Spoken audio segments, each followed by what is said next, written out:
যোগাযোগ ব্যবস্থায় এক নতুন যুগের সূচনা করে সংযুক্ত আরব আমিরাতে আনুষ্ঠানিকভাবে চালু হয়েছে দেশের প্রথম জাতীয় যাত্রীবাহী রেল সেবা। দীর্ঘ প্রতীক্ষার অবসান ঘটিয়ে ইতিহাদ রেল পরিচালিত ডেজার্ট এক্সপ্রেস নামের প্রথম ট্রেনটি ফুজাইরাহ থেকে আবুধাবির মোহাম্মদ বিন জায়েদ সিটি স্টেশনের উদ্দেশ্যে যাত্রী নিয়ে যাত্রা শুরু করে।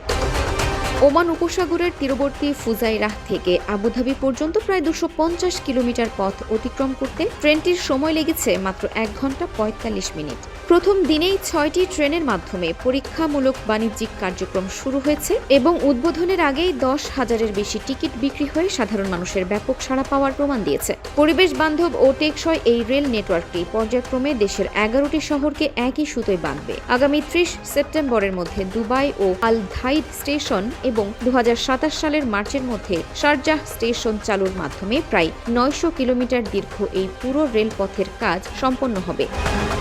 অত্যাধুনিক শীততাপ নিয়ন্ত্রণ ব্যবস্থা, উচ্চ গতির ওয়াইফাই এবং চার্জিং সুবিধা সহ প্রতিটি ট্রেনে 400 যাত্রীর ধারণ ক্ষমতা রয়েছে। সাধারণ আসনের কমফোর্ট ক্লাস ভাড়া 55 দিরহাম এবং প্রিমিয়াম ক্লাসের ভাড়া 120 দিরহাম নির্ধারণ করা হয়েছে। ব্যক্তিগত গাড়ির উপর নির্ভরশীলতা কমিয়ে কার্বন নিঃসরণ হ্রাস করার লক্ষ্যে ট্রেনের সাথে সমন্বিত বাস ও ট্যাক্সি সেবাও চালু করেছে দেশটির সরকার, যা অভ্যন্তরীণ যোগাযোগ ও ব্যবসা বাণিজ্যে এক যুগান্তকারী বিপ্লব আনবে।